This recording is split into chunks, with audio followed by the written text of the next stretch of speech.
Hello, good morning students. आज फिर से हम लोग अपनी ऑनलाइन वीडियो क्लास लेकर आए हैं। मैं आपका फैकल्टी जीतू सर, सत्यदेवा इंस्टीट्यूट की तरफ से, आसनसोल की तरफ से। और हम लोग हर तरह से वीडियो कर रहे हैं और आज भी हम लोग एक नया वीडियो कर रहे हैं और होप आपको ये पसंद भी आए। और आप अपना काम लाइक करना, कमेंट करना, शेयर करना ये जरूर करें और अपने अच्छे से कमेंट्स भी दें। अगर कोई एडवाइस हो तो उस कमेंट में आप हम लोग अपनी क्लास शुरू करते हैं। आप देखिए ध्यान से। हम लोग आज अपनी पॉलिटी की क्लास लेकर आए हैं और क्योंकि 2-3 क्लासेस हम लोग साइंस की कर चुके हैं तो हमने आर्ट्स की, कुछ स्टूडेंट ने आर्ट्स के लिए भी कहा था, हम लोग पॉलिटी कर रहे हैं। साथ में आपका हिस्ट्री भी होगा, ज्योग्राफी भी होगा। ज्योग्राफी की भी डिमांड है, इकोनॉमिक्स की भी है, तो हम लोग आगे एक क्लास करके प्रोवाइड करेंगे। सबसे पहले हम लोग पॉलिटी की कर रहे हैं और होप आपको क्लासेस समझ में आए। देखिए आज हम लोग सबसे पहले इंडियन गवर्नमेंट के बारे में पढ़ेंगे। हमारा टॉपिक है इंडियन गवर्नमेंट यानी भारतीय सरकार। देखिए हम लोग जानते हैं कि हमारे देश में दो तरह की सरकार है। एक ये जो गवर्नमेंट है ये दो टाइप की है। एक है सेंट्रल गवर्नमेंट जिसे हम लोग केंद्र सरकार कहते हैं, और दूसरी हमारी है स्टेट गवर्नमेंट जिसे हम लोग राज्य सरकार कहते हैं। ये बहुत इंपॉर्टेंट टॉपिक्स है, अच्छी तरह से इसको आप देखेंगे, समझेंगे। इससे एग्जाम में आपके बहुत सारे क्वेश्चंस मिलेंगे। हमारे इंडियन पॉलिटी में बहुत सारे टॉपिक्स है, जैसे इंडियन कॉन्स्टिट्यूशन हुआ, इंडियन गवर्नमेंट हुआ, इनसे संबंधित बहुत सारे क्वेश्चंस आते हैं। इंडियन जुडिशियल सिस्टम से रिलेटेड आते हैं, इलेक्शन कमीशन से रिलेटेड क्वेश्चंस आते हैं। तो इसलिए मैंने एक टॉपिक शुरू किया इंडियन पॉलिटी का, इंडियन गवर्नमेंट। तो इसको देखिए, हमारे देश में गवर्नमेंट के दो रूप हो गए, एक सेंट्रल गवर्नमेंट और एक स्टेट गवर्नमेंट यानी केंद्र सरकार और राज्य सरकार। और इसके नीचे, राज्य सरकार के भी नीचे एक गवर्नमेंट होती है जिसको हम लोग लोकल गवर्नमेंट कहते हैं। लोकल गवर्नमेंट या आप इसको डिस्ट्रिक्ट गवर्नमेंट्स के नाम से भी जान सकते हैं, जिले की सरकार। जिस तरह हम लोग जानते हैं कि एक राज्य जो होता है वो कई जिलों से मिलकर बना होता है और कई राज्य मिलकर एक केंद्र, एक देश का निर्माण करते हैं। तो हम लोग दो मेन पहले पढ़ेंगे, सेंट्रल गवर्नमेंट है, स्टेट गवर्नमेंट है, लोकल गवर्नमेंट है। तो देखिए हम लोग गवर्नमेंट्स के पहले ऑर्गन्स को देख लेते हैं कि ये कौन कौन से ऑर्गन्स हैं जो इस तरह के हमारे गवर्नमेंट के रूप में काम करते हैं। क्योंकि गवर्नमेंट कोई व्यक्ति विशेष नहीं होता, ना ही हमारे देश में राष्ट्रपति सरकार का सबसे प्रमुख है या देश का ऐसा नहीं है कि उनके हाथ में सारा कमांड है, सारे कर रहे हैं।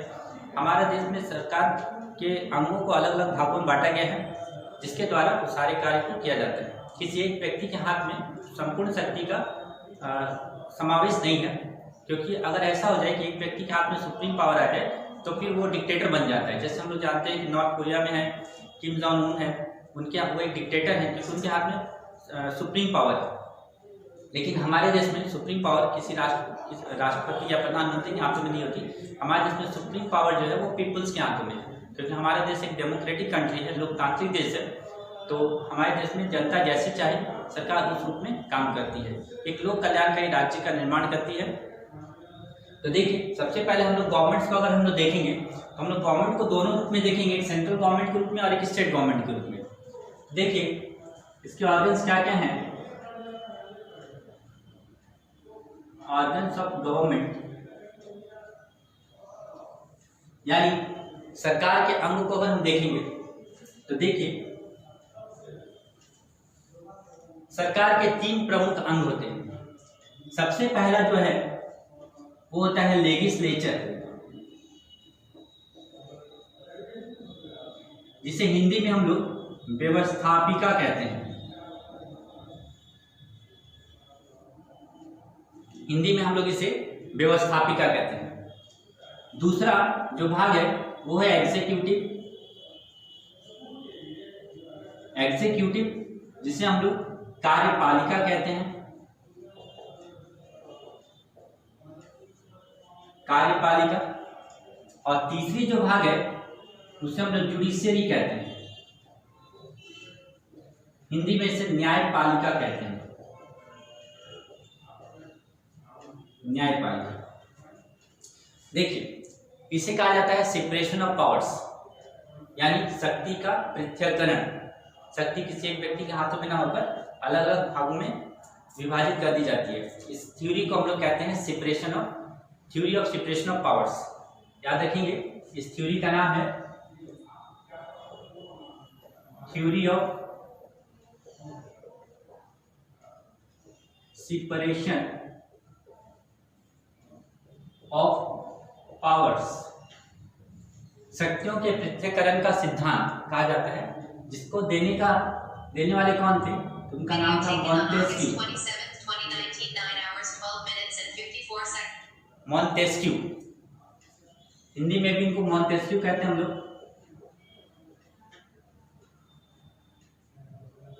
मॉन्टेस्क्यू, इन्होंने ये सिद्धांत दिया था theory of separation of powers का।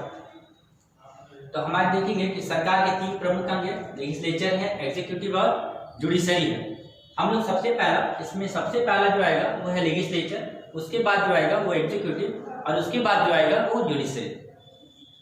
चलिए आगे बढ़ते हैं, मैं एक एक करके आपको बताता हूं ताकि अच्छी तरह से आपको समझ में आ सके। मैं इसे हटा देता हूं, आप लोग आगे देखेंगे।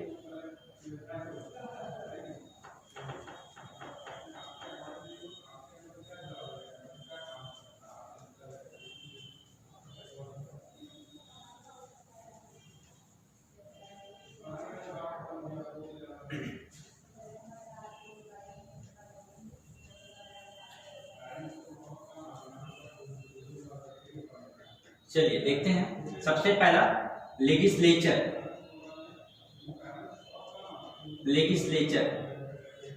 यानी व्यवस्थापिका। लेजिस्लेचर यानी व्यवस्थापिका। सबसे पहले ये देखेंगे कि लेजिस्लेचर का फंक्शंस क्या है, काम क्या है इसका। ठीक है, तो देखिए इसका नाम जैसे आपने पढ़ा व्यवस्थापिका यानी अरेंजमेंट करना, व्यवस्था करना। यानी सबसे पहले इसका काम होता है फॉर्मेशन ऑफ लॉ,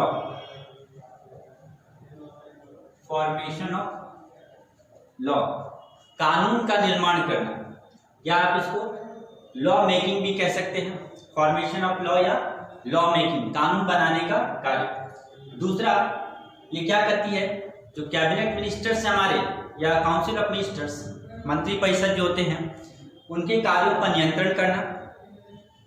और तीसरा, संविधान में संशोधन करना, फॉर्मेशन ऑफ लॉ। दूसरा, कॉन्स्टिट्यूशनल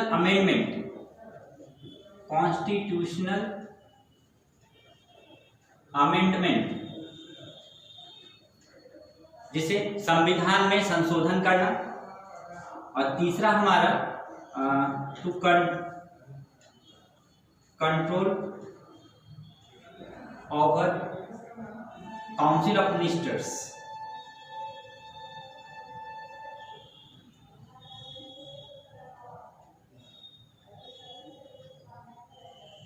काउंसिल ऑफ मिनिस्टर्स यानी मंत्री परिषद के कार्यों पर नियंत्रण करना। कभी कभी देखिए ये क्वेश्चन पूछा भी जाता है, ठीक है, कि मंत्री परिषद के कार्यों का नियंत्रण कौन करता है, तो ध्यान रखेंगे लेजिस्लेचर यानी व्यवस्थापिका। अब देखिए ये तो हो गए इसके क्या क्या कार्य है लेजिस्लेचर का। अब है कि हम लोग इसको 2 रूपों में देखेंगे, एक होगा सेंट्रल में और एक होगा स्टेट में, यानी केंद्र व्यवस्थापिका और दूसरा राज्य व्यवस्थापिका। देखिए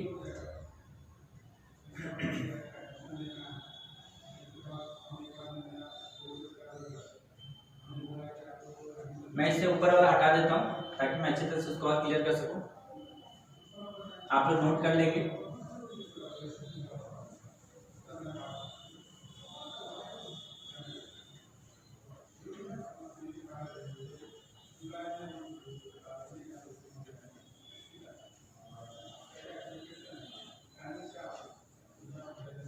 देखिए जैसे हमने 2 रूपों में देखा, एक है सेंट्रल और दूसरा हमारा स्टेट, केंद्र और राज्य। देखिए सेंट्रल में इसका काम कौन कर रहा है, तो पार्लियामेंट,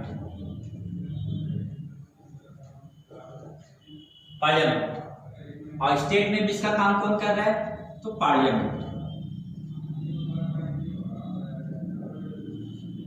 ठीक है, लेकिन देखिए सेंट्रल का जो पार्लियामेंट है इसका नाम क्या है? तो सेंट्रल में जो पार्लियामेंट है उसका नाम है संसद।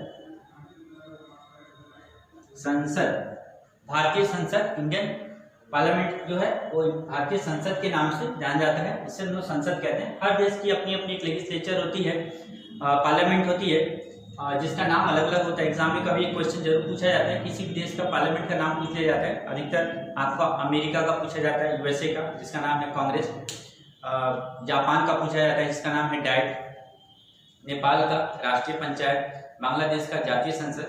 तो इस तरह करके बहुत सारे देशों का अलग अलग पार्लियामेंट होता है। तो हमारे देश के पार्लियामेंट का नाम क्या है? संसद। उसी तरह स्टेट में भी एक पार्लियामेंट है जिसका नाम क्या है? विधानमंडल।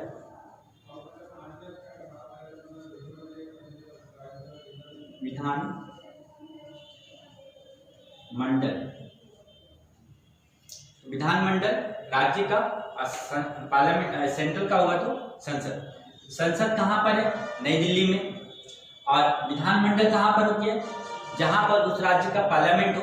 अधिकतर ये उस राज्य की राजधानी में पाया जाता है, स्थित होता है। जैसे वेस्ट बंगाल एक स्टेट है, इसका पार्लियामेंट आपको कोलकाता में मिलेगा। बिहार, इसका पार्लियामेंट आपको पटना में मिलेगा। यूपी, इसका पार्लियामेंट आपको लखनऊ में मिलेगा। तो इस तरह से अलग अलग राज्यों का अपने अपने कैपिटल्स में पार्लियामेंट स्थित होते हैं। जिस तरह हमारे भारत देश का पार्लियामेंट हमारे देश की कैपिटल न्यू दिल्ली में स्थित है, उस तरह हर राज्यों का भी पार्लियामेंट अपने अपने राज्यों के कैपिटल्स में स्थित होते हैं। अब देखिए इस संसद का निर्माण किससे होता है? ये क्वेश्चन भी पूछा जाता है कि भारतीय संसद का निर्माण किससे होता है? तो भारतीय संसद का निर्माण 3 लोगों से मिलकर हो रहा है। देखिए सबसे पहला इसमें आते हैं हमारे प्रेसिडेंट यानी राष्ट्रपति, जो महामहिम के नाम से भी जाने जाते हैं। और ये integral part of Indian parliament होते हैं। भारतीय संसद का सबसे महत्वपूर्ण भाग अगर कोई है तो है राष्ट्रपति। ये बहुत बार क्वेश्चन आया भी है कि who is the integral part of Indian parliament. ध्यान रखेंगे आंसर क्या होगा? प्रेसिडेंट। इसके अलावा इसमें 2 हाउसेस होते हैं। एक हाउस है लोकसभा,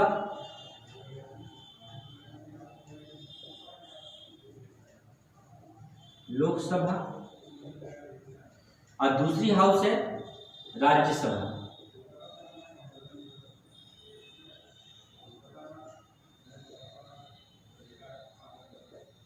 दूसरी हाउस का नाम राज्यसभा। एक लोकसभा, एक राज्यसभा और एक राष्ट्रपति। यहाँ 2 हाउसेस, लोकसभा और राज्यसभा। अब देखिए कोई भी लेजिस्लेचर जो होता है यानी कोई व्यवस्थापिका अगर हो तो उसके 2 टाइप होते हैं। एक को हम कहते हैं यूनिकैमरल और एक को हम कहते हैं बाईकैमरल। यूनिकैमरल और बाईकैमरल। यूनिकैमरल मतलब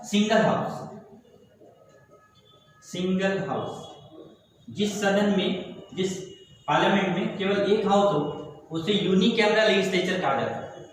और जिस पार्लियामेंट में 2 हाउसेस होंगे, डबल हाउस, उसे बाईकैमरल लेजिस्लेचर कहेंगे। अब देखिए जहां डबल हाउस होंगे वहां पर 2 भाग होंगे, 2 हाउसेस होंगे। एक होता है लोअर हाउस जिसे हम लोग निम्न सदन कहते हैं, और दूसरा है अपर हाउस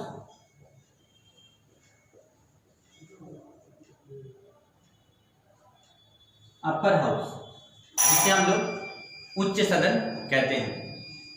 एक है लोअर हाउस और एक है अपर हाउस।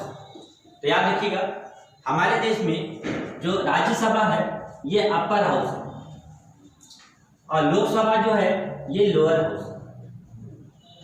इस तरह से करके हर देशों में पार्लियामेंट है और हर पार्लियामेंट का नाम है। उस पार्लियामेंट में भी हाउसेस होंगे। जिस तरह मैंने अभी कहा हमारे देश में संसद पार्लियामेंट का नाम, इसके दो हाउस, एक लोकसभा एक राज्यसभा। लोकसभा को हम लोग अपर हाउस, राज्यसभा को लोअर हाउस कहते हैं। तो इसी तरह अगर अमेरिका को देखें तो अमेरिका के पार्लियामेंट का नाम है कांग्रेस और उसके भी दो हाउस हैं, एक है लोअर हाउस एक है अपर हाउस। तो वहां पर लोअर हाउस का कार्य हाउस ऑफ रिप्रेजेंटेटिव का है और सीनेट जो है वो अपर हाउस के रूप में कार्य करता है। अगर हम ब्रिटिश पार्लियामेंट को देखें, ब्रिटेन के पार्लियामेंट को देखें तो वहां भी दो हाउस हैं, एक है हाउस ऑफ लॉर्ड्स और एक है हाउस ऑफ कॉमन्स। जो हाउस ऑफ कॉमन्स है वो लोअर हाउस है और हाउस ऑफ लॉर्ड जो है वो अपर हाउस है। ठीक है, ये क्वेश्चन बहुत बार आता है एग्जाम में कि what is the upper house of Indian parliament, भारतीय संसद का उच्च सदन कौन सा है। तो ध्यान रखेंगे राज्यसभा, और जब लोअर हाउस का नाम पूछेगा तो लोकसभा। और जब भी ये पूछेगा कि इंटीग्रल पार्ट कौन होता है पार्लियामेंट का, इंटीग्रल पार्ट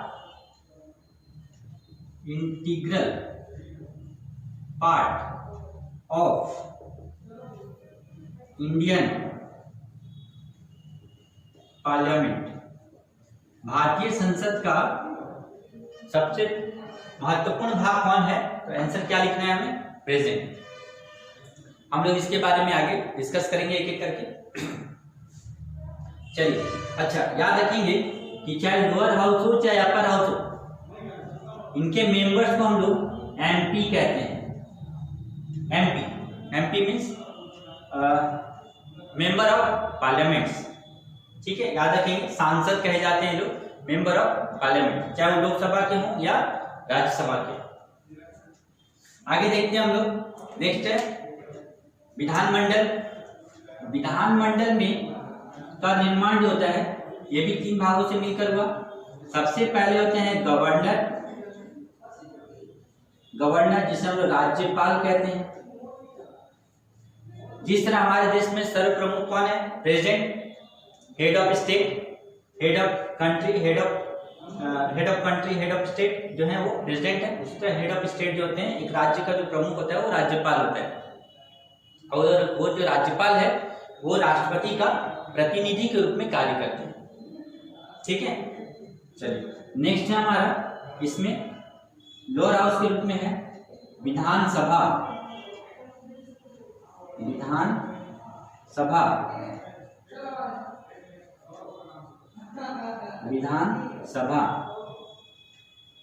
ठीक है। और दूसरा है हमारा विधान परिषद। विधान परिषद,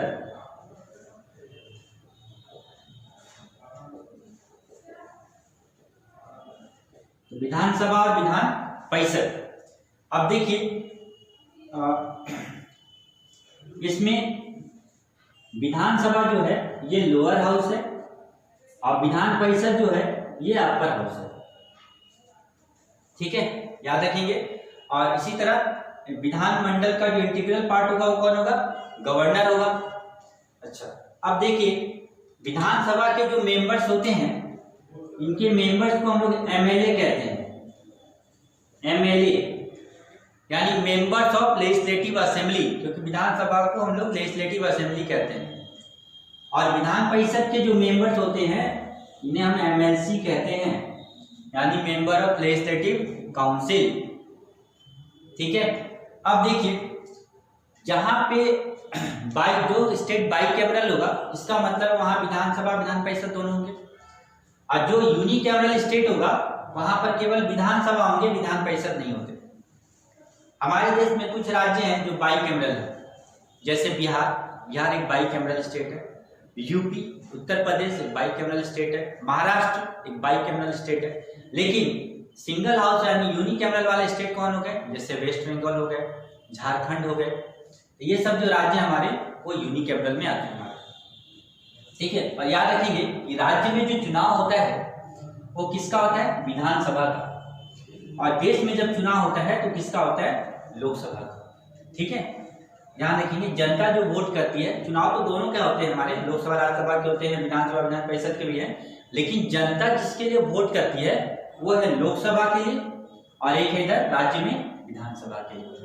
लोकसभा के द्वारा वो अपने प्रधानमंत्री का चुनाव करती है विधानसभा के द्वारा वो अपने राज्य के मुख्यमंत्री का चुनाव करती है। ठीक है, खूब समझ में आया आपको? देख लीजिए, इसे नोट कर लेंगे आप। लेजिस्लेचर समझ में आया होगा, यूनिकैमरल, बाइकैमरल। अब हम लोग नेक्स्ट टॉपिक आगे बढ़ते हैं। ये था हमारा लेजिस्लेचर। इस सब के बारे में हम एक एक करके डिटेल्स में अच्छी तरह से पढ़ेंगे। ठीक है, तो देखिए यहाँ तक में हमारे कितने क्वेश्चन हो गए कि lower house of Indian parliament क्या है? लोकसभा। अपर हाउस ऑफ इंडियन पार्लियामेंट क्या है? Rajya Sabha. Integral part of Indian parliament क्या है? प्रेसिडेंट। इंटीग्रल पार्ट ऑफ विधानमंडल कौन है? तो governor. Lower house of state parliament क्या होगा? विधानसभा। Upper house of state parliament क्या होगा? विधान परिषद। ठीक है, अच्छा, ये हमारा पहला टॉपिक था लेजिस्लेचर का। अब आगे बढ़ते हैं हम लोग दूसरा, एग्जीक्यूटिव की ओर।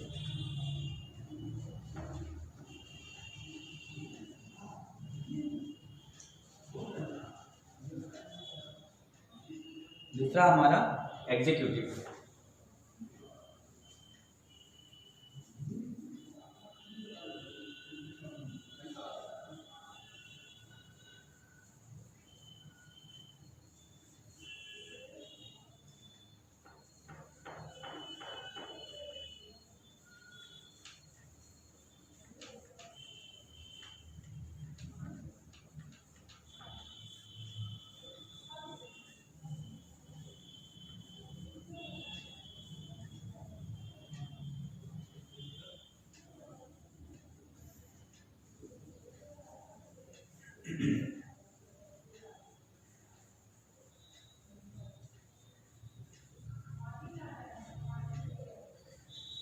ये बहुत ही इम्पोर्टेंट टॉपिक है, इसको ध्यान से आप पढ़ेंगे और देखेंगे क्वेश्चन इससे अधिकतर हमारे एग्जाम में पूछे जाते हैं।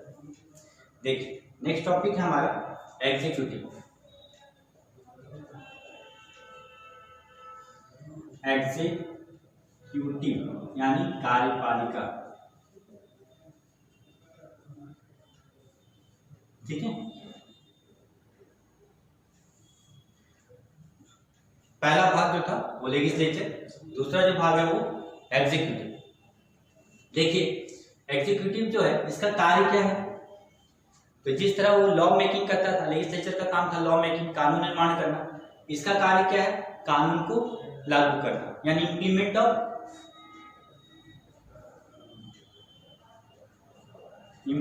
Of laws. कानूनों को लागू करना और उसके अनुसार कार्य करना। अब देखिए ये भी दो भागों में होगा हमारा, एक है सेंट्रल में और एक है हमारा स्टेट में। केंद्र कार्यपालिका, राज्य कार्यपालिका। अब देखते हैं सेंट्रल में इसका कार्य कौन करेंगे हमारे? देखिए इसे हम कहते हैं union council of ministers. Hindi में से कहा जाता है संघ मंत्री परिषद। संघ मंत्री परिषद, संघ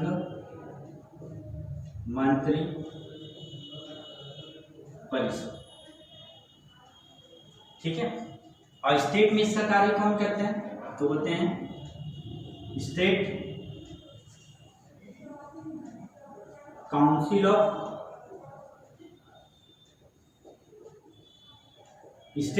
ऑफ मिनिस्टर्स। हिंदी में इसे कहा जाता है राज्य मंत्री परिषद। राज्य मंत्री परिषद। ठीक है, ये था संघ मंत्री परिषद, ये है राज्य मंत्री परिषद। अब देखिए संघ मंत्री परिषद को में कौन कौन लोग आते हैं? तो देखिए इसमें 3 लोग हैं और राज्य मंत्री परिषद में कौन कौन लोग आएंगे? इसमें 2 लोग आएंगे हमारे। ठीक है, देखते हैं कौन कौन है। सबसे पहला हमारे होंगे प्रेसिडेंट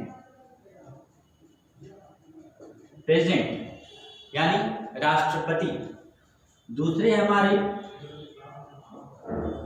वाइस प्रेसिडेंट यानी उपराष्ट्रपति, और तीसरे हैं हमारे प्राइम मिनिस्टर, जिसे हम लोग शॉर्ट में पीएम कहते हैं, प्रधानमंत्री, राष्ट्रपति, उपराष्ट्रपति, प्रधानमंत्री।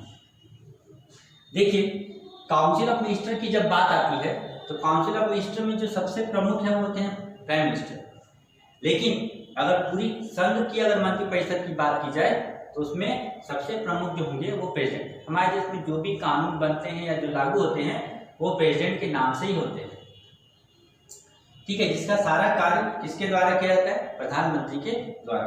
और प्रधानमंत्री के नीचे जो लोग कार्य करते हैं उनके जो विश्वास पात्र होते हैं उन्हें हम लोग कैबिनेट मिनिस्टर्स यानी मंत्रिमंडल कहते हैं। मंत्रिमंडल जो प्रधानमंत्री के प्रमुख विश्वास पात्र होते हैं उनको अलग अलग डिपार्टमेंट दिया जाता है कार्य करने के लिए, जिन्हें हम लोग कैबिनेट मिनिस्टर्स के नाम से जानते हैं, यानी मंत्रिमंडल के नाम से जानते हैं, ठीक है। तो देखिए हमारे 3 भाग हो गए, president, vice president, prime minister और साथ में उनके कैबिनेट मिनिस्टर्स। ये थे हमारे सेंट्रल में यूनियन काउंसिल ऑफ मिनिस्टर्स। आगे देखते हैं हम लोग स्टेट में काउंसिल ऑफ मिनिस्टर्स में हमारे एक है हमारे सबसे पहला गवर्नर यानी राज्यपाल, और दूसरे आते हैं हमारे सीएम जिसे हम लोग चीफ मिनिस्टर कहते हैं, सीएम। और इनके साथ में जो लोग कार्य करते हैं वो भी कैबिनेट मिनिस्टर होते हैं, कैबिनेट मिनिस्टर्स यानी मंत्रिमंडल होते हैं। अंतर ये है कि इन कैबिनेट मिनिस्टर्स को हम लोग कहते हैं यूनियन कैबिनेट मिनिस्टर्स और इन कैबिनेट मिनिस्टर्स को हम लोग कहते हैं स्टेट कैबिनेट मिनिस्टर्स, ठीक है। तो देखिए ये था हमारा एग्जीक्यूटिव जिसका कार्य था इंप्लीमेंट ऑफ लॉ, कानून को लागू करना। इसको भी हमने 2 भागों में देखा, एक सेंट्रल में और एक स्टेट में। सेंट्रल में हमने देखा कि इसका कार्य किसके हाथों में है, यूनियन काउंसिल ऑफ मिनिस्टर्स यानी संघ मंत्री परिषद में, और स्टेट में इसका कार्य किसके हाथ में, स्टेट काउंसिल ऑफ मिनिस्टर यानी राज्य मंत्री परिषद में।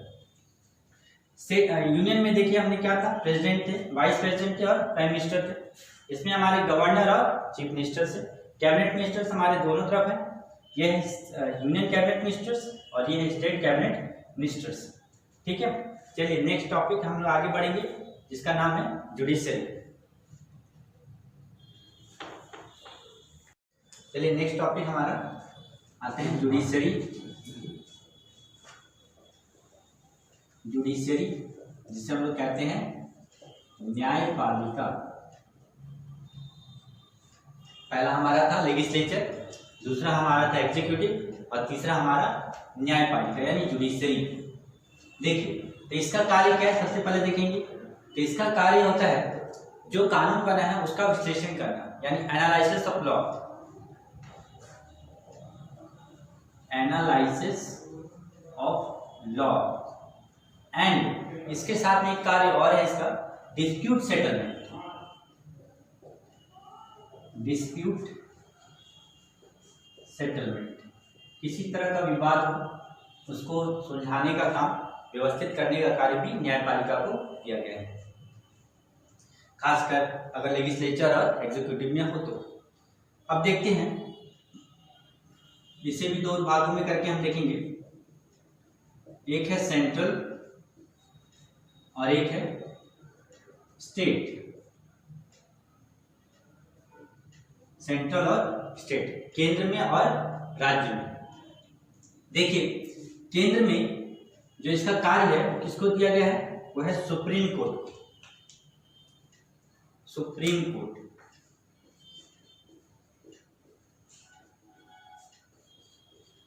हिंदी में से हम लोग कहते हैं सर्वोच्च न्यायालय या उच्चतम न्यायालय।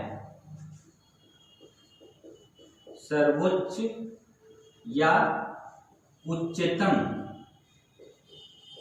न्यायालय, सर्वोच्च या उच्चतम न्यायालय, ठीक है। ये हो गए हमारे सुप्रीम कोर्ट। और इधर स्टेट में इसका कार्य जो है वो किसे दिया गया है, वो है हाई कोर्ट। हाई कोर्ट,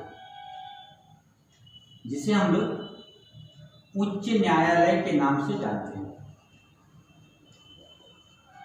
उच्च न्यायालय। ठीक है, तो देखिए ये जो है सुप्रीम कोर्ट हमारे देश का सबसे बड़ा कोर्ट है, लार्जेस्ट कोर्ट ऑफ इंडिया। ये क्वेश्चन पूछा जाता है कि लार्जेस्ट कोर्ट ऑफ इंडिया कौन सा है, याद रखेंगे क्या लिखेंगे हम लोग, सुप्रीम कोर्ट। इसे हम लोग कहते हैं largest court of India.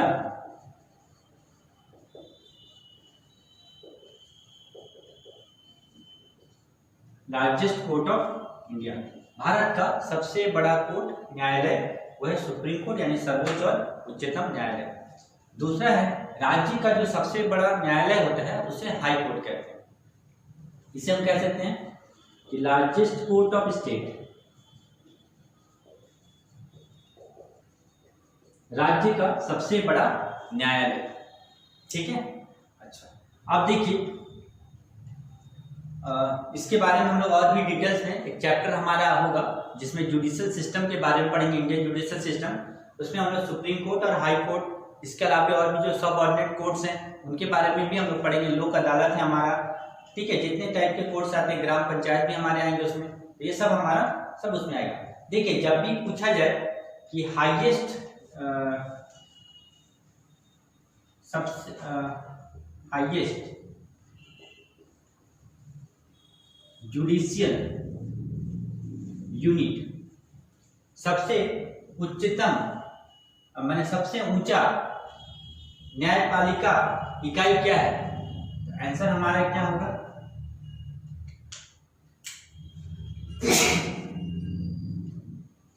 Supreme court. Supreme court सबसे बड़ा जो है वो supreme court, highest judicial unit जो है वो राज्य की, देश की सबसे उच्चतम न्यायिक इकाई जो है वो क्या है, सुप्रीम कोर्ट। और सबसे लोएस्ट जब पूछी जाएगी, lowest judicial unit, lowest judicial unit का जब नाम पूछा जाएगा तो क्या लिखेंगे, इसका नाम होगा ग्राम पंचायत।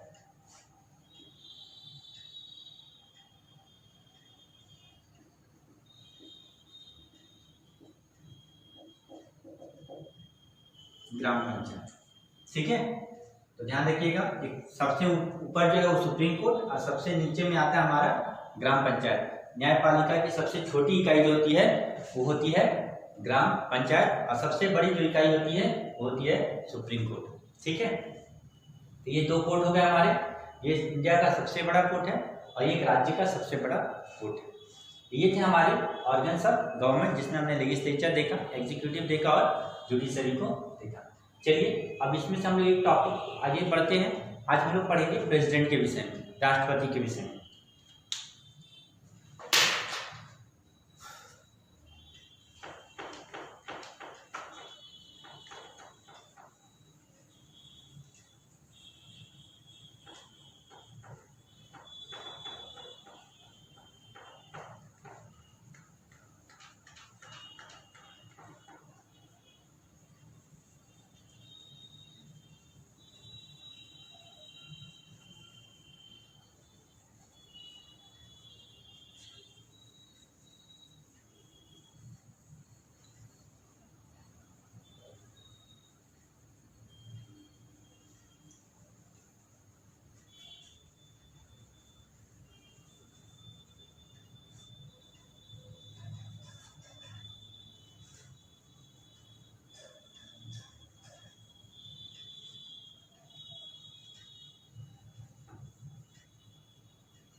चलिए तो हम लोग पढ़ते हैं अपना एक नया टॉपिक, वो है प्रेसिडेंट,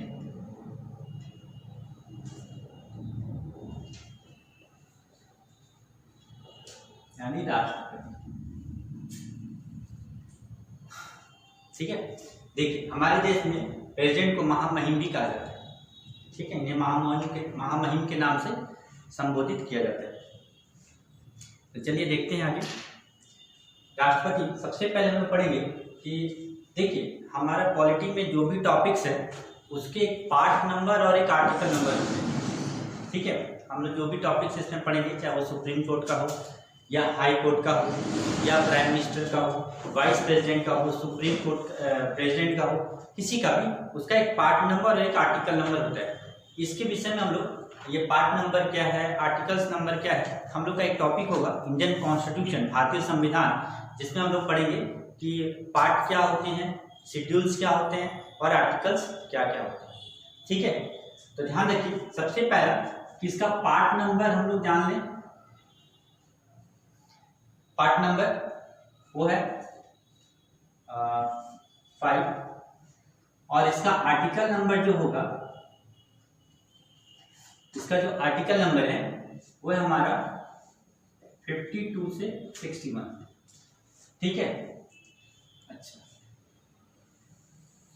देखिए, एक्चुअली हम लोग राष्ट्रपति जो पढ़ते हैं वो टॉपिक आता है हमारा यूनियन गवर्नमेंट में या सेंट्रल गवर्नमेंट में, यूनियन गवर्नमेंट बोलिए या सेंट्रल गवर्नमेंट बोलिए। और इसके जो पार्ट नंबर है, पार्ट नंबर वो क्या है 5 और इसके जो आर्टिकल नंबर हैं वो क्या है 52 से 151। ठीक है, पार्ट नंबर क्या 5, आर्टिकल नंबर क्या 52 से 151। और जिसमें हम लोग सबसे पहला टॉपिक हमारा क्या होता है प्रेसिडेंट का, जिसका पार्ट नंबर है 5 और आर्टिकल नंबर है 52 से 61। जब भी अगर क्वेश्चन पूछा जाए कि भारत के राष्ट्रपति का भाग संख्या, भारतीय संविधान में इसकी भाग संख्या क्या है, तो लिखेंगे 5 यानी 5। और इसकी अनुच्छेद संख्या या धारा संख्या पूछी जाए तो हम लिखेंगे 52 से 61। ठीक है, अच्छा अब देखिए, सबसे पहले हम लोग भारतीय संविधान में जो भी चीज दिए हैं वो अधिकतर दूसरे देशों के संविधान से लिया गया है। हमारे संविधान में 2 चीजें हैं, एक है 1935 का एक्ट, इंडियन गवर्नमेंट एक्ट जिसे हम लोग कहते हैं, और दूसरा अदर कंट्रीज के जो कॉन्स्टिट्यूशंस हैं उससे हम लोगों ने अलग अलग चीजों को लिया है, जिसमें इंडिया, भारत के राष्ट्रपति की जो व्यवस्था है ये एक तरह से देखी जाए तो ब्रिटेन के कॉन्स्टिट्यूशन से ली गई। अब आपका ये मन में आएगा कि ब्रिटेन में तो प्रेसिडेंट होते नहीं हैं, तो वो हमने वहाँ से क्यों लिया। तो देखिए, ब्रिटेन में हेड ऑफ स्टेट जो होती है वहाँ की क्वीन होती है। ठीक है, और वो क्वीन जो होती है वो कॉन्स्टिट्यूशनल हेड होती है और नॉमिनल हेड होती है। गवर्नमेंट की वो संवैधानिक प्रधान और नाम मात्र की प्रधान होती है। ठीक उसी तरह हमारे देश में जो प्रेसिडेंट है ये नॉमिनल एंड कॉन्स्टिट्यूशनल हेड होते हैं। और जिस तरह ब्रिटेन में सारा कार्य पार्लियामेंट के द्वारा और प्रधानमंत्री के द्वारा देखा जाता है, उसी तरह हमारे भी देश में सारे कार्य जो है वो पार्लियामेंट और प्राइम मिनिस्टर के द्वारा देखा जाता है। ठीक है, इसलिए हम लोग ये कंपेयर करते हैं कि अधिकतर ब्रिटेन के पार्लियामेंट को हम लोग मदर ऑफ ऑल पार्लियामेंट कहा जाता है। अधिकतर सभी देशों में के जो पार्लियामेंट बने हैं, संविधान बने हैं, वो ब्रिटेन को फॉलो करके बने हैं और अधिकतर चीज़ें वहाँ से ली गई। हमारे संविधान में सबसे अधिक जो बातें ली गई हैं वो ब्रिटेन के संविधान से ली गई हैं। इसके अलावा अमेरिका से ली गई हैं, जापान से ली गई हैं, जर्मनी से ली गई हैं, आयरलैंड से ली गई हैं, साउथ अफ्रीका से ली गई हैं और आयरलैंड से भी ली गई हैं, कनाडा से ली गई हैं। तो हम लोग इसके बारे में इंडियन कॉन्स्टिट्यूशन चैप्टर में पढ़ेंगे कि सोर्सेस ऑफ इंडियन कॉन्स्टिट्यूशन क्या है, भारतीय संविधान के स्रोत क्या हैं, किन किन देशों से हमने क्या क्या लिया है। फिलहाल हम लोग अपना राष्ट्रपति प्रेसिडेंट टॉपिक पर आते हैं। तो देखिए, ये विषय हमने कहाँ से लिया है, तो इसे हमने लिया है taken from British parliament, British constitution, sorry British constitution. ठीक है, या यूके से भी हम लिख सकते हैं, यूके के संविधान से लिए गए, यूनाइटेड किंगडम। ठीक है, अब देखिए, सबसे पहले हम लोग जानेंगे कि राष्ट्रपति होते क्या है। राष्ट्रपति को हम लोग किस नाम से जानते हैं। देखिए, तो राष्ट्रपति सबसे पहला क्या होता है, ये हेड ऑफ स्टेट होता है। ये क्या है, हेड ऑफ स्टेट, राज्य के प्रमुख। यहाँ राज्य अर्थात हमने अपने देश को कहा है, भारत देश को कहा है, और भारत देश के जो प्रमुख है वो कौन है, इंडियन प्रेसिडेंट। ठीक है, दूसरा, इसे हम लोग क्या कहते हैं, दूसरा हम लोग कहते हैं first citizen of India, first citizen of India, Bharat के प्रथम नागरिक। ये क्वेश्चन बहुत बार पूछा जाता है कि भारत के प्रथम नागरिक कौन होते हैं, तो आंसर हमारा क्या होगा, प्रेसिडेंट यानी राष्ट्रपति। तीसरा क्या है हमारा, तीसरा क्या है, ये commander in chief of Indian military force, Indian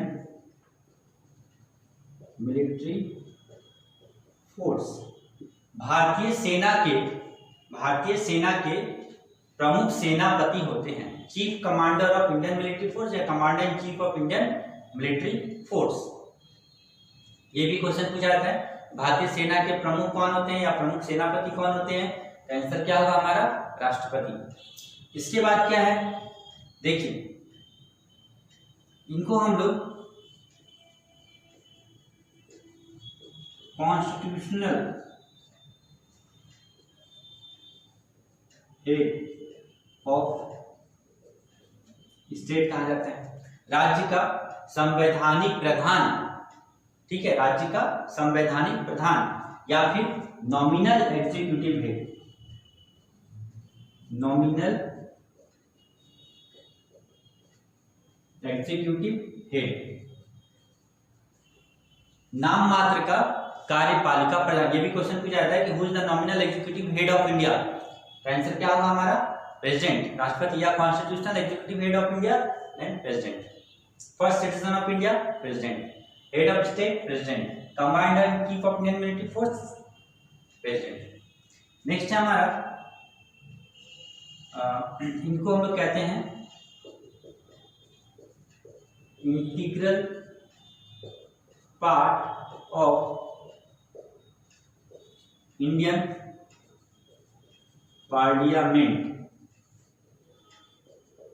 ये भारतीय संसद के सबसे प्रमुख भाग होते हैं, इनके बिना संसद का निर्माण नहीं हो सकता, क्योंकि पार्लियामेंट में जो भी लॉज बनते हैं हाउसेस में बनते हैं, लोकसभा राज्यसभा में, और वहां से पास होकर उस पर अंतिम निर्णय किसका होता है, राष्ट्रपति का।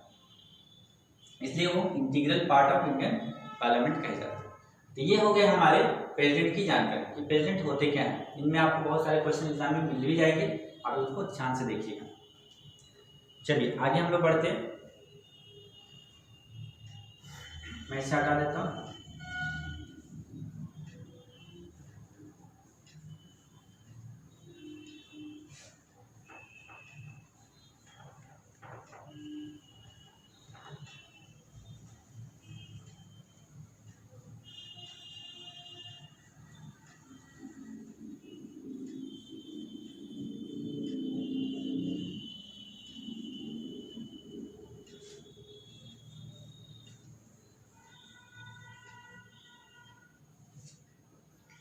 देखिए अब आप हम लोग देखते हैं क्वालिफिकेशन यानी योग्यता। राष्ट्रपति बनने के लिए क्या योग्यता होनी चाहिए, ठीक है। देखिए राष्ट्रपति बनने के लिए क्या योग्यता होनी चाहिए। सबसे पहला है वो भारत का नागरिक हो, इंडियन सिटीजन, भारत का नागरिक होना चाहिए। दूसरा क्या है, उसकी उम्र 35 वर्ष या उससे अधिक होनी चाहिए। एज कितनी होनी चाहिए, 35 इयर्स और एवर, 35 वर्ष या उससे अधिक होनी चाहिए। ये क्वेश्चन बहुत बार एग्जाम में पूछा जाता है कि भारत के राष्ट्रपति की नियुक्ति के लिए न्यूनतम आयु कितनी होनी चाहिए। याद रखिएगा न्यूनतम आयु जब भी बात पूछी जाए तो 35 साल लिखेंगे, ठीक है। इससे अधिक हो जाए कोई बात नहीं, 35 साल। तीसरा, ये किसी सरकारी पद या सरकारी नौकरी पर नहीं होने चाहिए। अगर वो होते भी हैं तो उस समय वो औपचारिक रूप से होता है, ठीक है, उसका कोई महत्व उस समय नहीं माना जाता है। तो not hold any government post और गवर्नमेंट जॉब, कोई भी सरकारी पद या सरकारी नौकरी पर उस समय ना हो, ठीक है, या हो तो उस पर से त्याग पत्र भी दे सकते हैं। चौथा, ये लोकसभा के सदस्य हो या लोकसभा के सदस्य चुने जाने योग्य।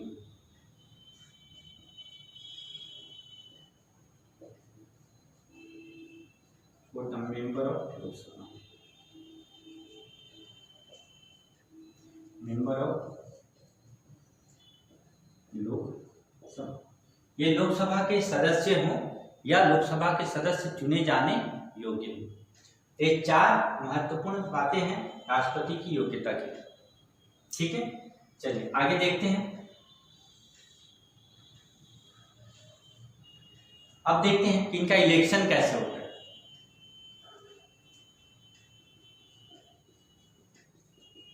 इलेक्शन यानी चुनाव, इस पर भी क्वेश्चन पूछे जाते हैं हमारे इलेक्शन ऑफ प्रेसिडेंट के विषय में। सबसे पहला कि राष्ट्रपति का चुनाव किसके द्वारा किया जाता है, यानी इनका चुनाव कौन करवाता है, लिखेंगे।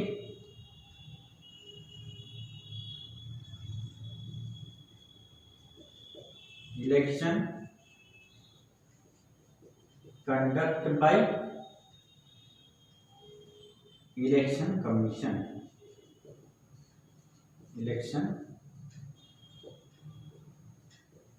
कमीशन, चुनाव आयोग के द्वारा इसका चुनाव कराया जाता है। दूसरा, अब इस चुनाव में कौन लोग भाग लेते हैं, तो देखिए इस चुनाव में members of both houses of Indian parliament,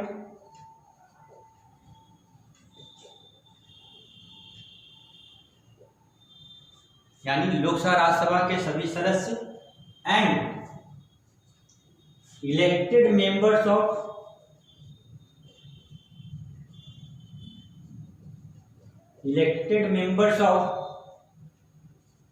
state legislative assembly,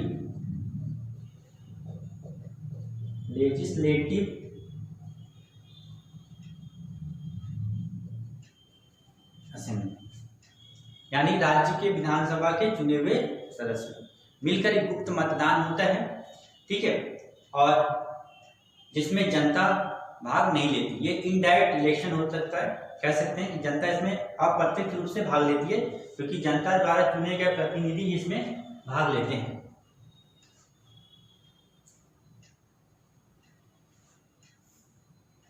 चलिए, तो ये थे हमारे इलेक्शन का प्रोसेस, ठीक है। अच्छा, तो ये हो गया क्वालिफिकेशन, ये हो गए इलेक्शंस। अब आगे बढ़ते हैं हम लोग।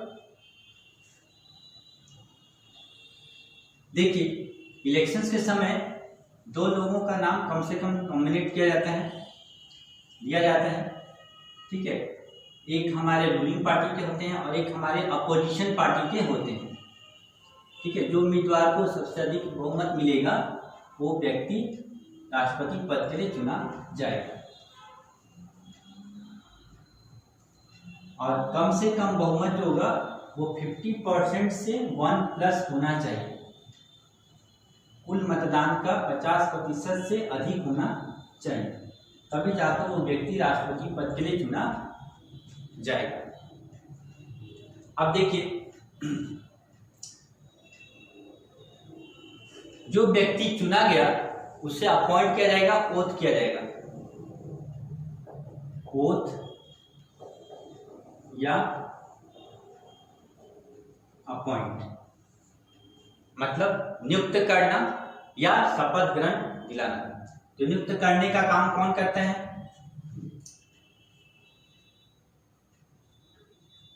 Chief justice of India, Bharat के मुख्य न्यायाधीश या chief justice of supreme court भी हम कह सकते हैं। ठीक है, चीफ जस्टिस ऑफ इंडिया या chief justice of supreme court, ये इनको नियुक्त करते हैं, इनको शपथ ग्रहण कराते हैं। ठीक है, अच्छा, इसका ओथ का भी क्वेश्चन पूछा जाता है अधिकतर कि जो राष्ट्रपति को शपथ ग्रहण कराई जाती है उसका आर्टिकल नंबर कितना होता है। याद रखेंगे कि इसका आर्टिकल नंबर जो है, इसका आर्टिकल नंबर जो है वो है 60। अनुच्छेद संख्या 60 के द्वारा भारत के मुख्य न्यायाधीश इन्हें शपथ ग्रहण कराते हैं। ठीक है, अब देखते हैं कार्यकाल यानी टेन्योर। टेन्योर यानी कार्यकाल, इनका कार्यकाल कितने वर्ष का होता है? तो देखिए, इनका कार्यकाल 5 वर्ष का होता है, 5 इयर्स। इसके बाद भी वो राष्ट्रपति पद के लिए चुने जा सकते हैं। ठीक है, तो इनका कार्यकाल कितने वर्ष का होगा? मिनिमम 5 इयर्स का होगा। उसके बाद अगर हमें इनको रिमूव करना हो, मतलब पद मुक्त करना हो, हटाना हो, पद से इनको हटाना हो, तो कैसे हटाएंगे? तो देखिए, एक प्रोसेस है कि इनका कार्यकाल 5 वर्ष का पूरा हो चुका हो, या फिर दूसरा है कि इनके ऊपर महाभियोग लगाई जाए, यानी इम्पीचमेंट प्रोसेस लगाई जाए बाय द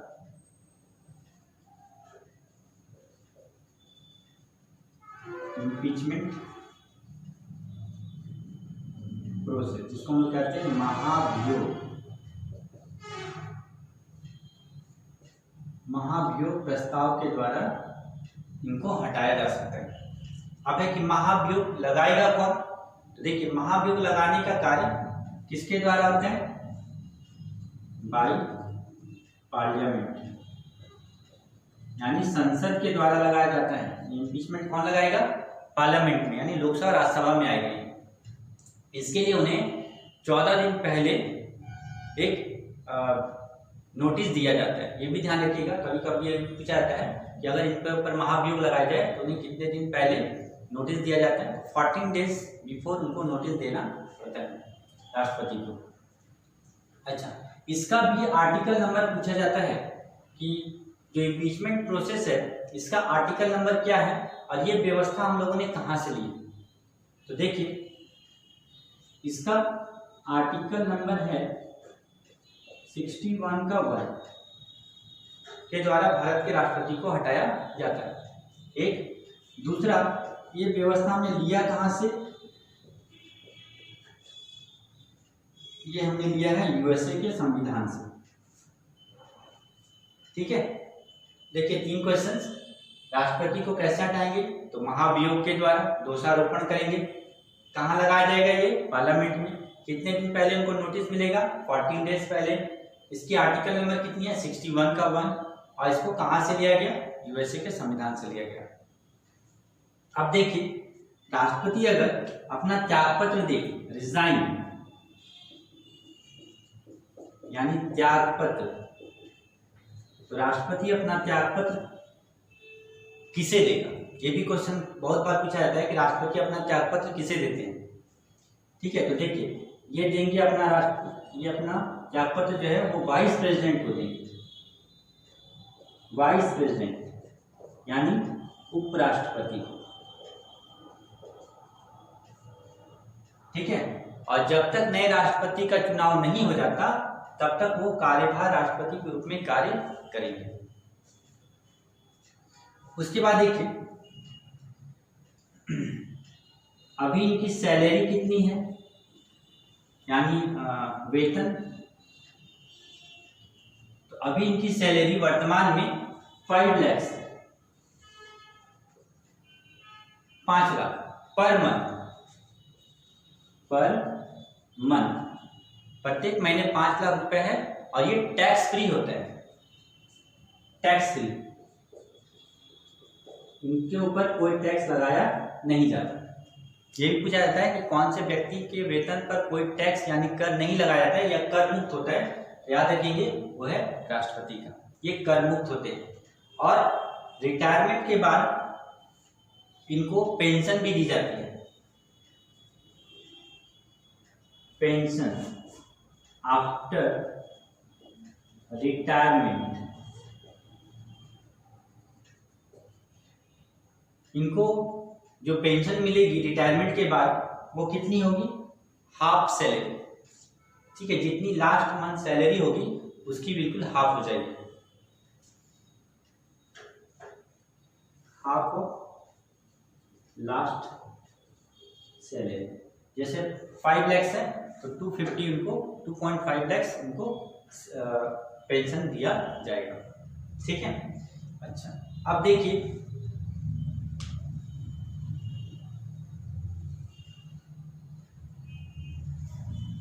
सैलरी हो गई, पेंशन हो गई।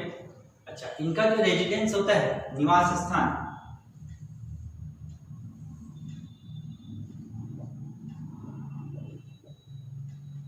रेजिडेंस यानी निवास,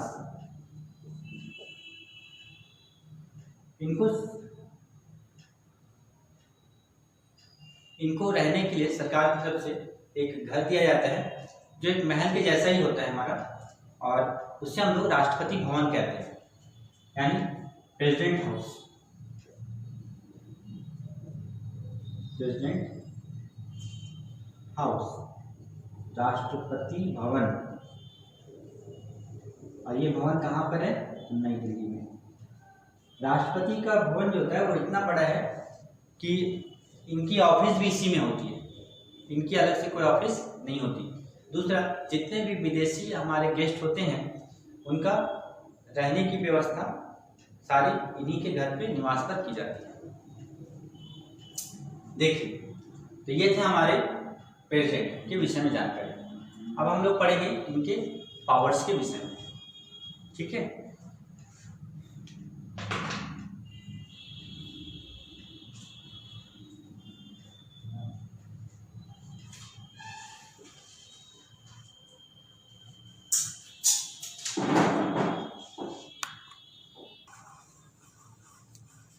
चलिए आगे हम लोग देखते हैं इनके पावर्स को।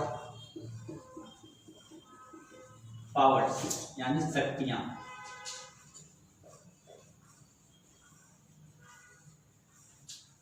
देखिए, अभी तक हमारे देश में कुल मिलाकर 14 राष्ट्रपति हो चुके हैं, 14। ठीक है, जिसमें फर्स्ट कौन थे? तो वो थे डॉक्टर राजेंद्र प्रसाद।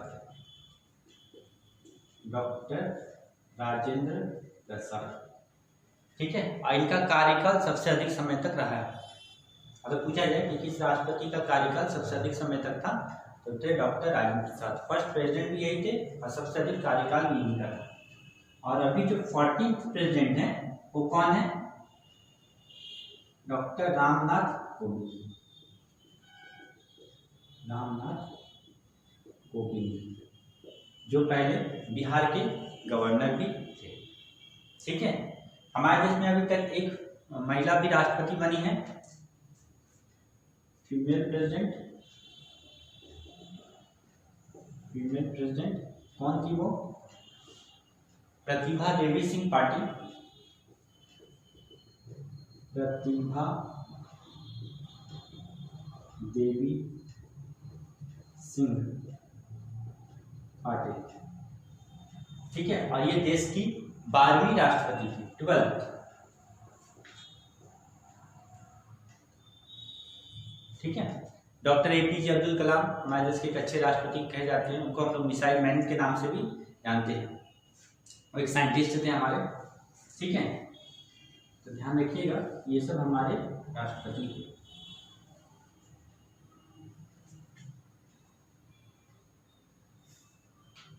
चलिए अब इनके पावर्स को हम लोग देखते हैं कि राष्ट्रपति की क्या क्या शक्तियां हैं। तो सबसे पहला एग्जीक्यूटिव पावर, यानी कार्यपालिका शक्ति। ये क्या कार्य करते हैं? तो देखिए, कार्यपालिका शक्ति में केवल आता है appoint and remove.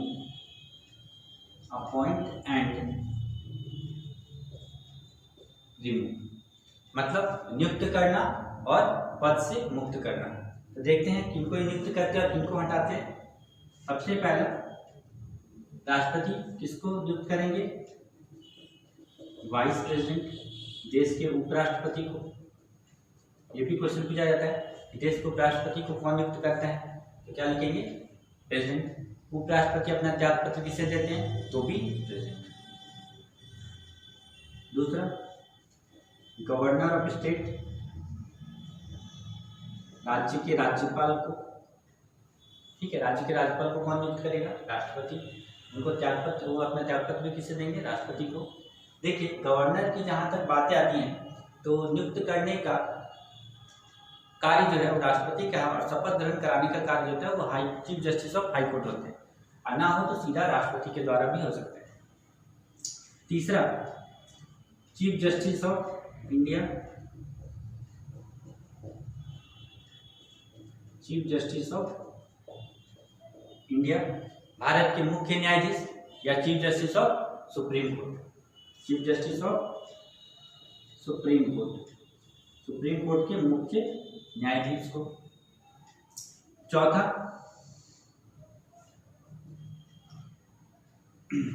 Chief election commissioner को, chief chairman of election commission,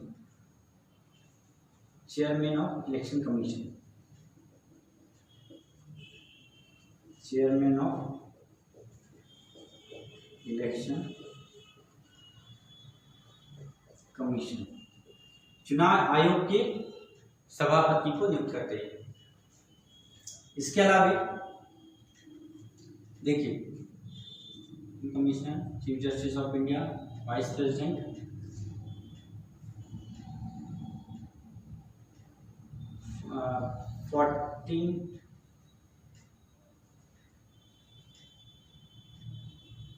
14 members of Indian Parliament,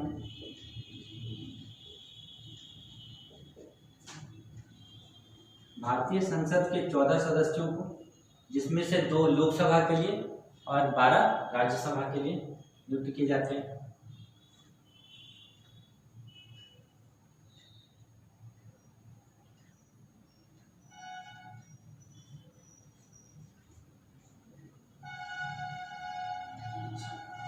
prime minister को यानी प्रधानमंत्री,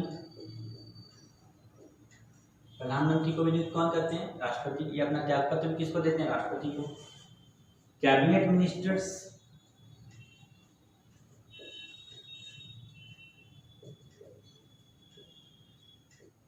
कैबिनेट मिनिस्टर्स मंत्रिमंडल को भी ये नियुक्त करते हैं, और यूपीएससी के जो चेयरमैन होते हैं उनको भी अपॉइंट करते हैं।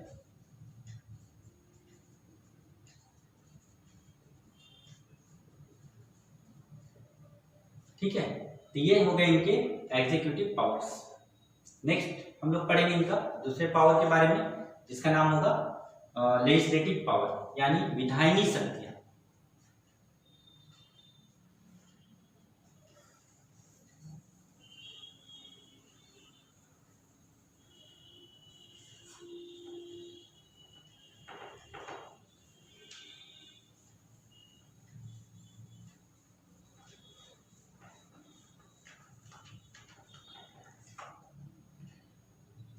Legislative power,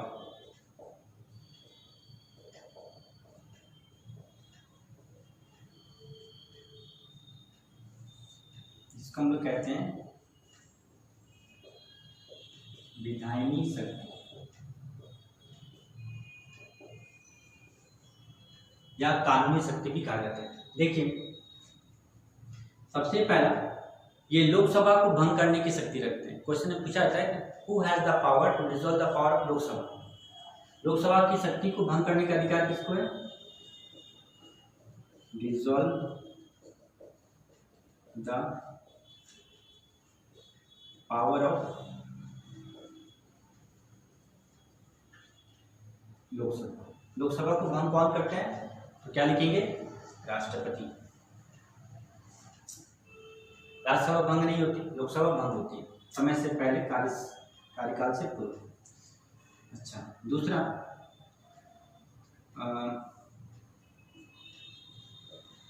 to pass the bill, कोई भी कानून जो बिल पास हुआ है उस पर अंतिम निर्णय किसका होगा? राष्ट्रपति का। और लॉ। तीसरा, ये लोकसभा राज्यसभा के बीच अगर कोई विवाद उत्पन्न हो जाता है किसी बिल को पास करने में, तो उन दोनों की एक संयुक्त बैठक होती है, ज्वाइंट मीटिंग होती है, जिसको बुलाने का कार्य किसके पास होता है? राष्ट्रपति को। यानी call the joint meeting.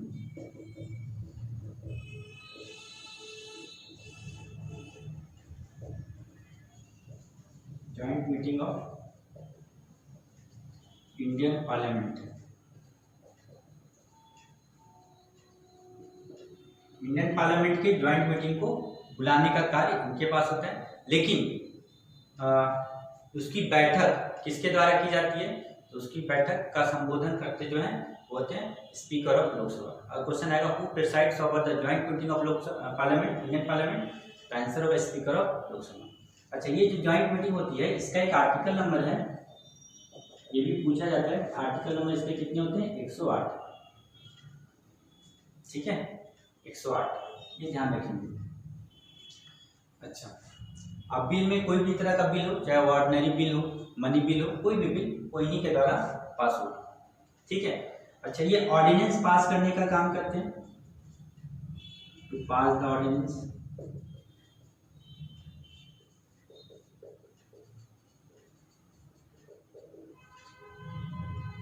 Pass the ordinance in parliament. Parliament में ऑर्डिनेंस पास करने का कार्य भी इनका होता है। ये मंत्रिपरिषद से, मंत्रिमंडल से सवाल जवाब भी पूछ सकते हैं। और कोई भी मंत्री प्रत्यक्ष रूप से डायरेक्ट राष्ट्रपति से मिल नहीं सकता बिना प्रधानमंत्री की अनुमति के। ठीक है, ये थे हमारे लेजिस्लेटिव पावर्स। आगे बढ़ते हैं हम लोग। नेक्स्ट है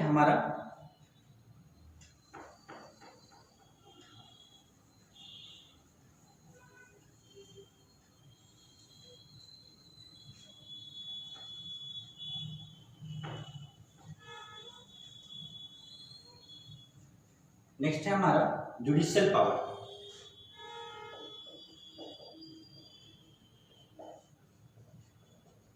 जिसको हम लोग कहते हैं न्यायिक शक्ति।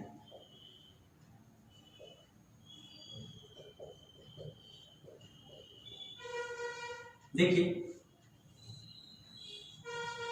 अगर सुप्रीम कोर्ट किसी भी अपराधी को, किसी व्यक्ति को अगर सजा देता है, उम्र कैद देता है या मृत्यु दंड देता है, फांसी की सजा देता है, तो उसे एक ऑप्शन दिया जाता है कि वो राष्ट्रपति से अपना फिर से अपने गुनाहों की जांच करवा सके, राष्ट्रपति के पास अपील कर सके।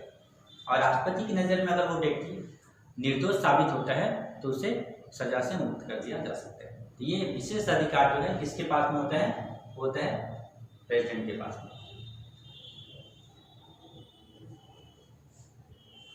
To give पैडन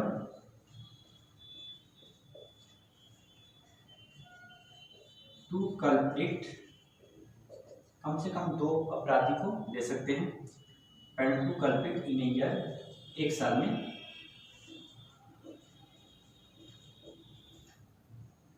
Who has punished by Supreme Court?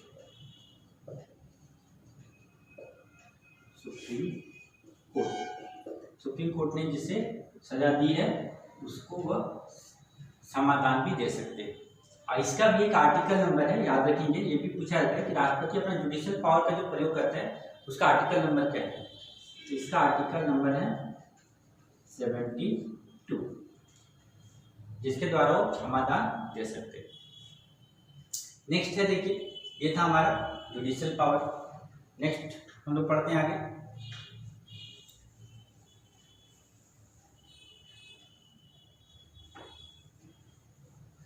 आप लोग जल्द से जल्द इसमें नोट करते रहेंगे।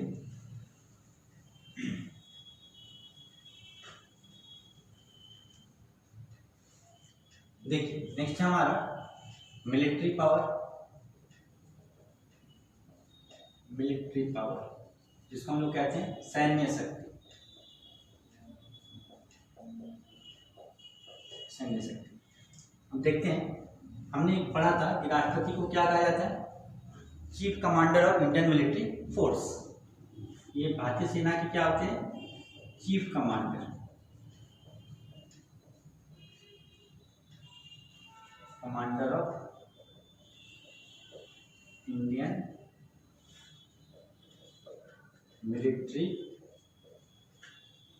फोर्स। ठीक है, अब देखिए हमारी जो सैन्य शक्ति है ये दो भाग में डिवाइड होती है। एक को हम कहते हैं मिलिट्री फोर्स और एक है पारा मिलिट्री फोर्स।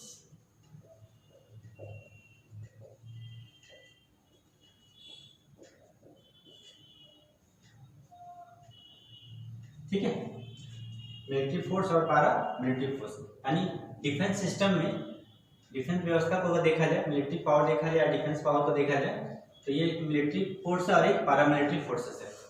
पुलिस व्यवस्था जो होती है वो राज्य के अंतर्गत होती है, सेंट्रल के अंतर्गत में डिफेंस होती है, मिलिट्री होती है। देखिए इस मिलिट्री में तीन भाग हैं हमारे।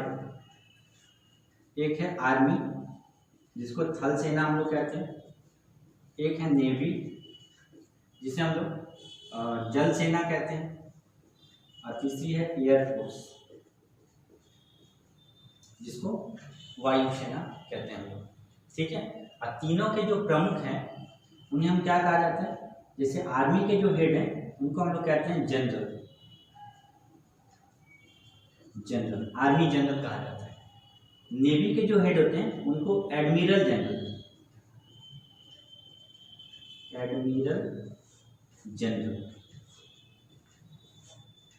और एयरफोर्स के जो हेड होते हैं उनको हम लोग कहते हैं एयर चीफ मार्शल,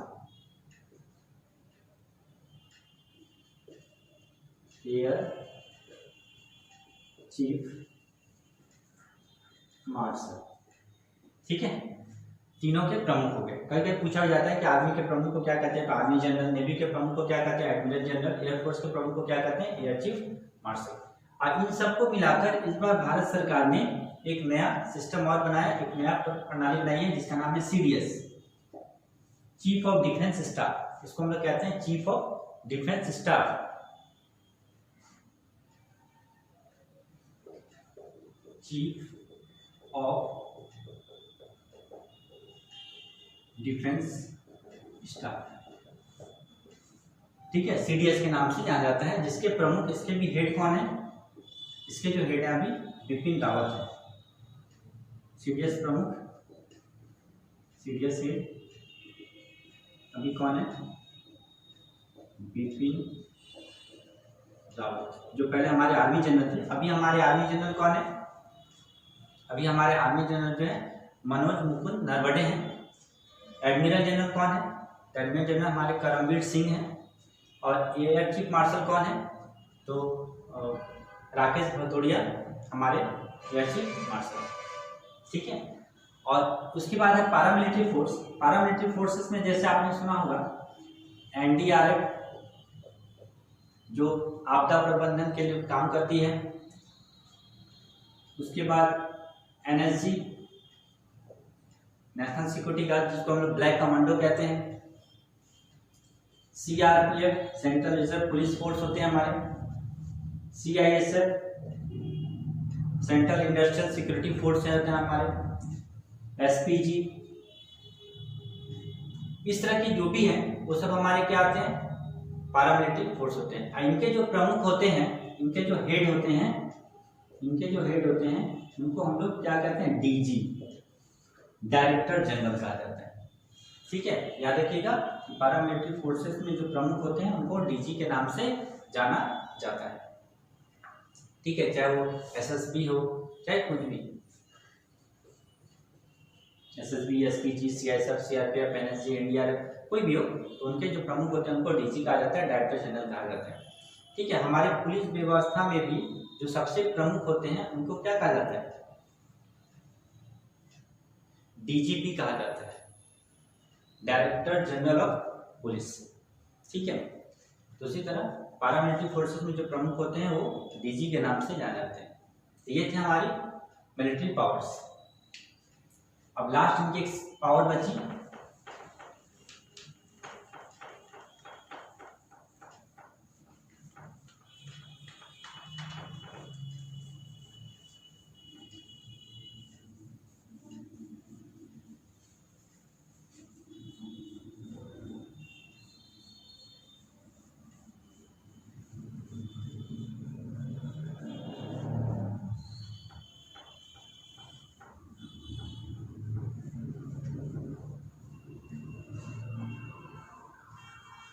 चलिए लास्ट हमारी इसके लिए एक पावर है जिसको हम लोग कहते हैं इमरजेंसी पावर।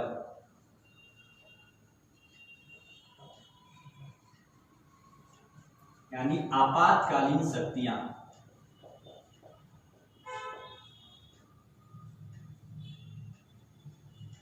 आपातकालीन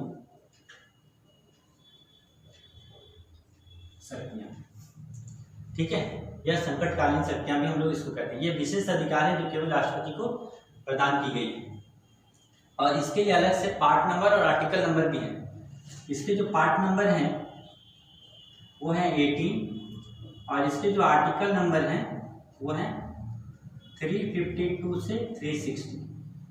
ठीक है, ये भी पूछा था किस पार्ट में है, किस आर्टिकल में है, और ये व्यवस्था हमने कहाँ से ली है, तो याद रखेंगे कि ये जो इमरजेंसी पावर है ये हमने जर्मनी से ली है,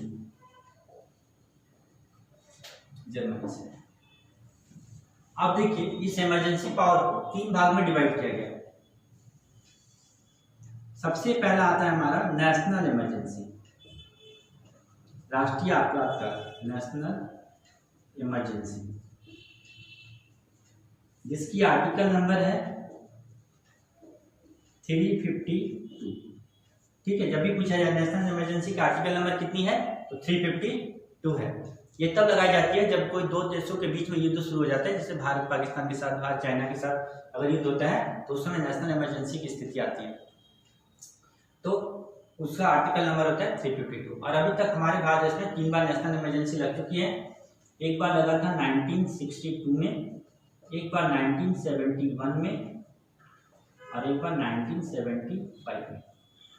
1962 में इंडिया चाइना वॉर हुआ था, 1971 में इंडिया पाकिस्तान का वॉर हुआ था, 1965 में भी इंडिया पाकिस्तान का वॉर था लेकिन उस समय नेशनल इमरजेंसी नहीं लगी थी, और 1975 में ये वॉर नहीं था, कुछ इशूज आ गए थे, नेशनल इशूज थे हमारे, जिसके कारण लगाना पड़ा। उस समय इंदिरा गांधी की सरकार थी। ठीक है, चलिए नेक्स्ट है हमारा स्टेट इमरजेंसी। स्टेट इमरजेंसी, ठीक है, इसकी आर्टिकल नंबर है 356। ध्यान रखेंगे स्टेट इमरजेंसी का आर्टिकल नंबर 356। इसे हम लोग president rule in A state भी कहते हैं। President rule in A state, राज्य में राष्ट्रपति शासन लगना। जब उस राज्य की संवैधानिक तंत्र विफल हो जाती है, ठीक है, तो वहां पर गवर्नर के अपील पर राष्ट्रपति शासन लगाई जाती है, और वहां पे शासन किसके द्वारा होता है उस राज्य में, राज्यपाल के द्वारा होता है। ठीक है, और वो तब तक रहेगा जब तक वहां पे एक नई सरकार ना बन जाए। लगभग ये 6 मंथ की होती है, इसकी ड्यूरेशन जो होती है वो 6 मंथ होती है। ड्यूरेशन जो होती है वो 6 मंथ होगी। 6 मंथ के अंदर वहां पे इलेक्शंस हो जाए और नई सरकार का निर्माण भी हो जाना चाहिए। और हमारे देश में सबसे अधिक स्टेट इमरजेंसी लगाई गई है। फर्स्ट ये लगाई गई थी 1951 में पंजाब में। ये भी क्वेश्चन पूछा जाता है कि सबसे पहली बार स्टेट इमरजेंसी कहाँ लगी थी, तो पंजाब में। चलिए लास्ट है हमारा फाइनेंशियल इमरजेंसी। फाइनेंशियल इमरजेंसी, जैसे अभी देखिए हमारे देश की स्थिति, इकोनॉमिक कंडीशन बहुत खराब है, तो इस समय फाइनेंशियल इमरजेंसी की भी स्थिति बन जाती है। इसे हम लोग वित्तीय आपातकाल कहते हैं, जिसका आर्टिकल नंबर क्या है, इसका आर्टिकल नंबर है 360। ठीक है, और सबसे बड़ी बात है कि आज तक हमारे देश में फाइनेंशियल इमरजेंसी नहीं लगाई गई है, और इसे लिया भी गया है अलग संविधान से, अलग देश के संविधान से। ये हम लोगों ने लिया है टेकन फ्रॉम यूएसए, अमेरिका के संविधान से लिया गया है। और जर्मनी से हमने नेशनल स्टेट इमरजेंसी का प्रावधान है हमारा, और आज तक ये एक बार भी नहीं लगा है, याद रखेंगे। ठीक है, तो ये थे हमारे राष्ट्रपति क्या होते हैं, राष्ट्रपति की शक्तियाँ क्या होती हैं। मुझे आपको समझ में आया होगा। आप अपना लाइक्स कमेंट शेयर जरूर करें, और कोई एडवाइस हो तो जरूर दें, और ज़्यादा से ज़्यादा लोगों तक शेयर करें ताकि सब तक ये वीडियो पहुंच सके, और इस तरह करके हम लोग और आगे की क्लासेस आपको प्रोवाइड करेंगे। थैंक यू, नेक्स्ट वीडियो में फिर मिलेंगे।